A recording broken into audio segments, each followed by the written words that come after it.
Am I out of touch? Is the world weird or is it just me?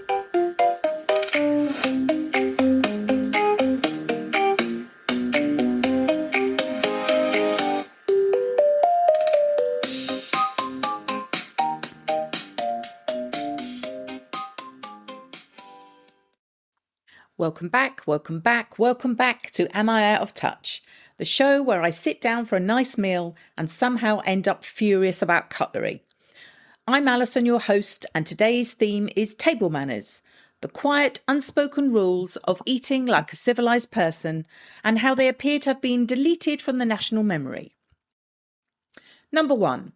The great cutlery confusion.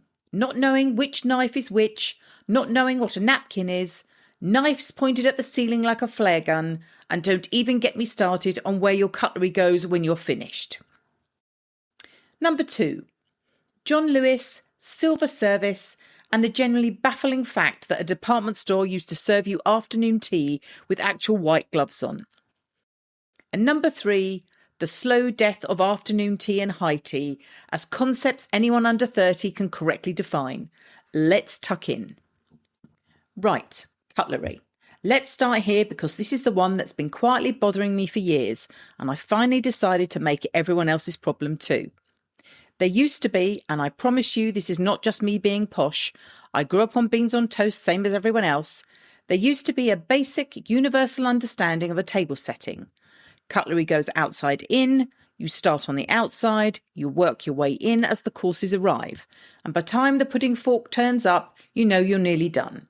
It's not complicated, it's not silver service, it's just the order things happening. Same as knowing red goes before white in a wash load or the bins go out on Tuesday. And now I have sat at a table, a nice table, a proper set table, someone's put real effort into, and watch an adult human being pick up the dessert spoon to eat their starter. Look at it, look confused, put it down, try a knife instead, essentially auditioning every implement on the table like they're playing the game as where you guess what's in the box. The knife pointing though, you know the one, someone's mid-conversation, knife in hand, and instead of resting on the plate like a normal person, they hold it upright, straight up, like they're about to signal a waiter in Victorian London or take an oath, or, and I cannot stress this enough, stab something directly above the table. Why? Why is the knife vertical? What is it defending against? Put the knife down on the plate. It's not a wand. You are not casting a spell. You are eating a roast dinner in Surrey.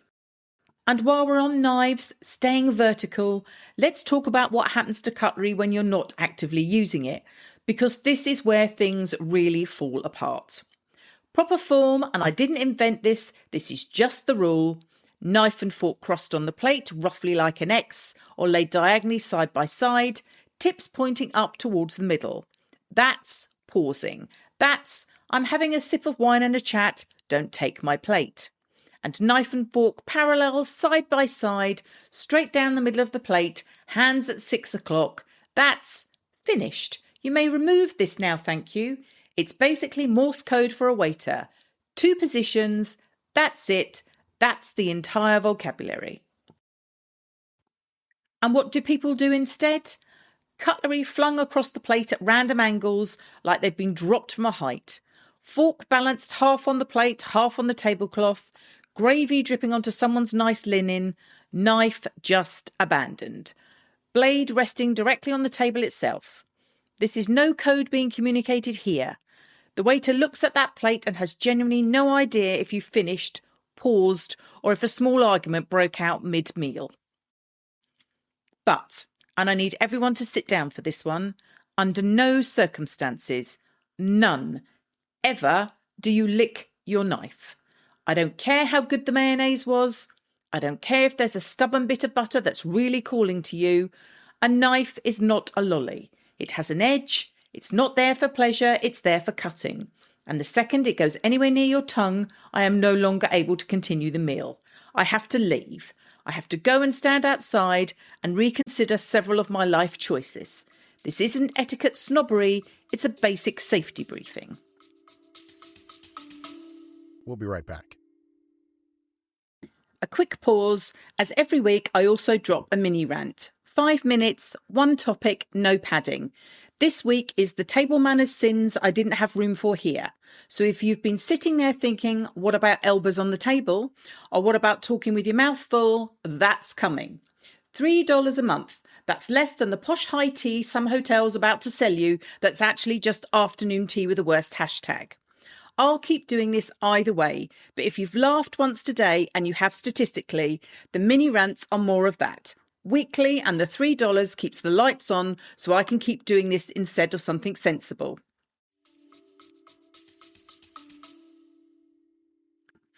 And then there's the napkin question.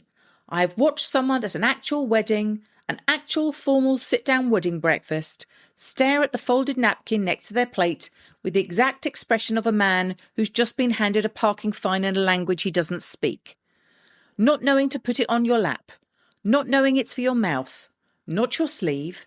One memorable occasion, someone used it to wipe down their phone screen. Their phone screen. At a wedding. There was a whole roast chicken glistening 6 inches away, and the napkin's job in that moment was a screen cleaner. Line in the sand. Knives lie flat. Never touch your tongue and get parked properly. Cross to pause, lined up to finish. And a napkin lives on your lap and dabs your mouth, not your Samsung. That's the whole ask. It's not etiquette, it's just remembering what objects are for. Okay, this one's less of a rant, more a genuine, slightly emotional history lesson because, and the younger listeners, brace yourselves, there was a time when John Lewis had silver service. I mean an actual silver service restaurant. In the store. Waiting staff in uniform, trolleys and the whole works. You'd go up for your food shop, and if you fancied it, you could also sit down, be served a 3-course lunch with proper cutlery, proper china, someone spooning vegetables on your plate with a silver platter, like you were minor royalty, popping in for a browse around the curtain department. This wasn't the Ritz, this was a department store. You could buy a toaster and a tablecloth, and then go and be waited on like you'd wandered into a manor house by mistake. And I bring this up not to be misty-eyed about the past for the sake of it, but because it tells you something quite specific about how far the baseline has moved. That wasn't considered fancy particularly, that was just what a nice department store did, because there was a broad shared expectation of what being served nicely looked like. It wasn't reserved for weddings and Christmas, it was a Tuesday lunch option next to the escalators near the haberdashery.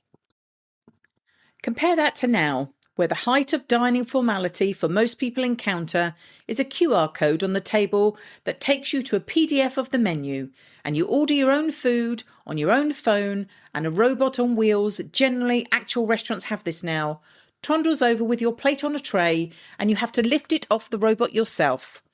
We've gone from a human being in a waistcoat spooning your carrots for you to a Wi-Fi enabled trolley silently judging you as you retrieve your own gnocchi. Line in the sand.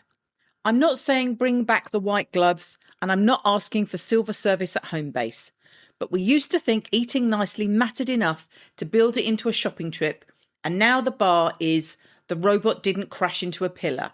That's the trajectory, and I'm allowed to be a little sad about it.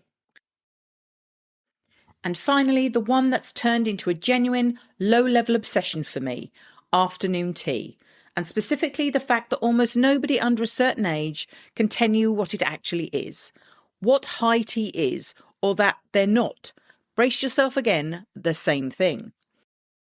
Afternoon tea, properly, historically, is the posh one. It's the one with the 3-tiered stand, finger sandwiches on the bottom, crusts off, obviously, scones in the middle with jam and clotted cream, and don't get me started on which goes first, that's a whole nother episode. Little cakes and pastries go on the top. It happens in the afternoon, hence the name Wildly, and it was traditionally an upper class thing, a gap filler between lunch and a late dinner, invented, so the story goes, because one bored duchess got peckish around 4 o'clock and started a national institution out of it.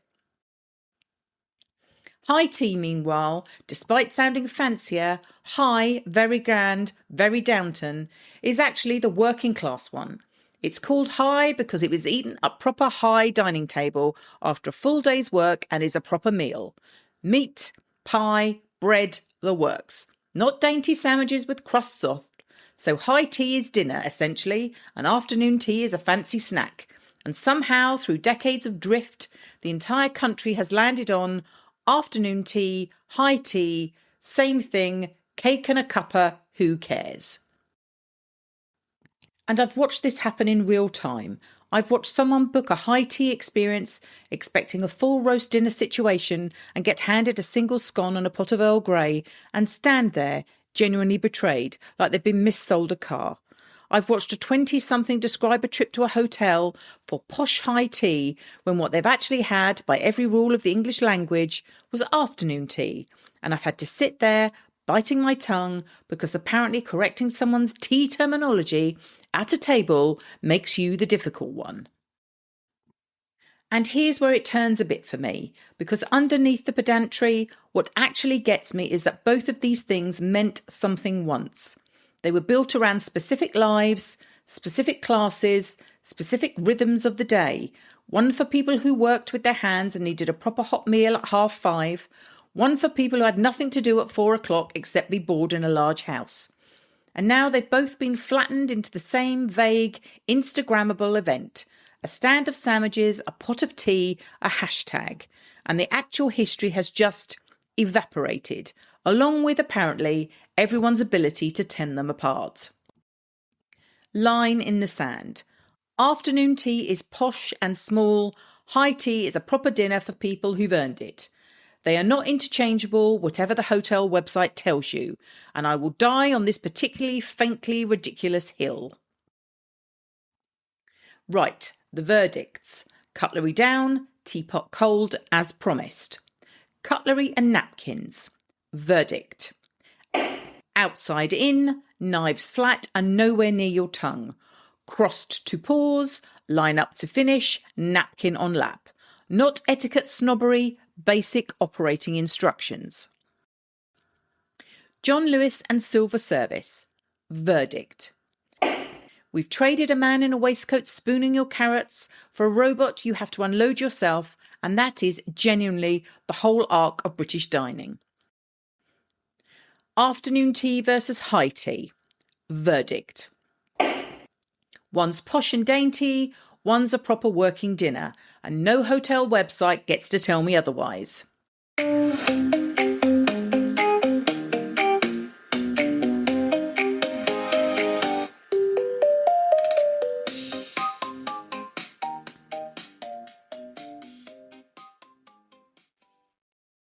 Right, that's the show. If you're listening rather than watching, there's a video version on YouTube. Full episode, same rant, added visuals of me getting genuinely worked up about which fork is which. Go find it, subscribe, hit the bell, feed the algorithm. And if you've got your own knife pointed at the ceiling story, your own napkin on the phone screen story, I want it. Head to speakpipe.com/am I out of touch. Leave me a voice message and there's a real chance it ends up read out on a future episode. That's it. I'm off for a cup of tea. Until next time.